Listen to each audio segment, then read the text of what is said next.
Hey everybody, I'm Dave with Growing the Home Garden. Today I want to talk to you about one of my favorite rooting mediums that I use in a lot of my cuttings, and that is sand. And what's great about sand is it's very easy to find. You can get it locally at your box stores. You can use paver sand, builder sand, play sand. Any of those will work fine for doing your cuttings. What's also really good about it is how sterile it is. It's inorganic, so it will not come with any kind of diseases that are going to be introduced to your plants.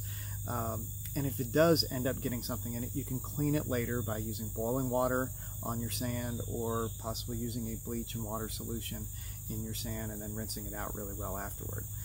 So the sand is just very versatile. Now there's a lot of great mediums out there. You can use peat, you can use coir, you can use vermiculite or perlite. Any of those will do well for you, or even a combination of that. But sand is just a very great basic starting rooting medium to use for doing your cuttings. Now we're going to go do a few cuttings of some things that I want to save for this fall, some coleus and some other stuff, so that we can get those cuttings rooted in time for the cold weather to come, which usually around here in Tennessee comes somewhere around October 15th to the end of October. Now in this container of sand here, it was dry to begin with, and I'm just pouring a little bit of some water in it to kind of get it wet to start from. Now, in the past, you probably noticed from my crepe myrtle video, if you watched that one, that there was a little bit of excess water at the top of it.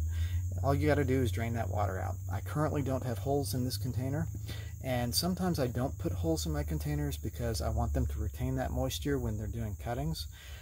If you did want to put some holes in, I would recommend putting them kind of a little bit higher, right along here along the sides rather than on the bottom. That way you've got a small reservoir of water at the bottom of the container that will allow that water to collect and stay in there, and that way you're not going to have to water it quite as much. And when you're using a clear container like this, it does allow you to see if roots start to form along the side, and it also allows you to see if you've got enough water in there for those roots. But here you can tell I've got excess water, so I'm just going to pour some of that back out. Typically you want it to be like this when you're starting off so that you can easily stick some cuttings.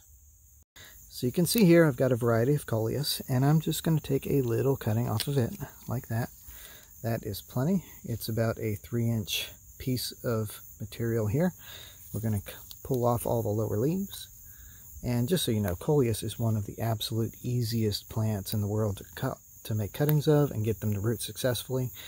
It can be treated as a tender perennial, so you can make cuttings of it, bring it indoors, and then plant it back outdoors in the spring, and then bring it back indoors in the fall with new cuttings. And that way you can always have your favorite coleus varieties. And here's another variety of coleus that I grew this one from seed initially, and then I took cuttings of it last year and I planted the cuttings back out again, and I've got a few plants of this around here. These really have not really produced a whole lot of leaves and foliage and stuff like that. I'm not quite sure why, but we're not going to worry about it. And I'm going to take a big cutting like that, and this should allow me actually to do 2 cuttings off of this. So I'm going to take a little snippet of this middle piece right here, and then I'm going to pull a leaf off, and this will become 1 cutting. Coleus will root along the stem.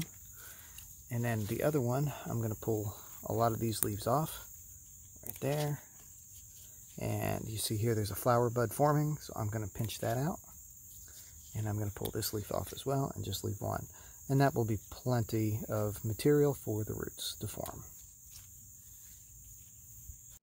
So we're back over here at the rooting cup, and all I need to do is just gently slide that in, and the sand lets it go in very nicely, and because it's so wet, everything is just kind of hugging up against the stem cutting and letting it set exactly as we need it. Here's another one. We'll slide that one in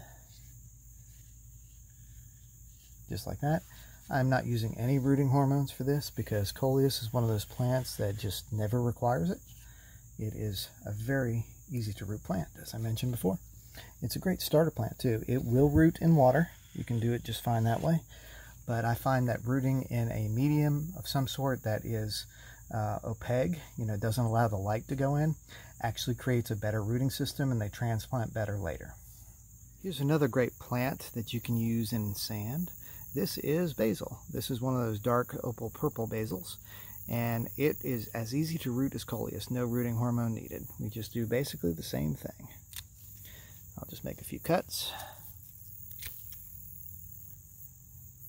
and we'll take this over to our sand. Now basil is just amazing for cooking, and having fresh basil for pesto and stuff like that is just great. So love the smell of this stuff. So we just do it the exact same way we did with the coleus. We're just going to clean up the leaves, and in this case these leaves are smaller than the coleus leaves were, so we don't have to take off as many. We can leave more here. And the reason that we take off leaves is so that we do not tax the plant, because it's going to keep trying to grow based on those roots, the leaf points, the nodes right here. It's going to continue to try to grow, and we don't want to stress the plant too much. We want it to be working on forming roots down here at the bottom. So we'll just put that cutting in like that. I wish you could smell how good this smells right now. So we'll pick a few more off here, just like that. And we'll slide it in there. So we've got 3 cuttings right there. And that probably could fit a few more, but that's all I got off of that plant. So one disadvantage with using sand as your rooting medium is the fact that it can dry out very quickly. To compensate for that, you just make sure that you're watering it daily, that you're taking a look at it, monitoring it, and making sure that if it does dry out, you're replenishing that water. Give the leaves a little spritz every now and then to prevent transpiration from losing all the water from the cutting. It's a great time of the year to take some of these tender perennial cuttings, so go on out there and give it a try. Pick your favorite medium to use. If you like sand, that's great. If not, use something else. Just get out there and start taking some cuttings. Anyway, I'm Dave with Growing the Home Garden. Thanks for watching this video. Hit the like button, subscribe, and we'll catch you next time.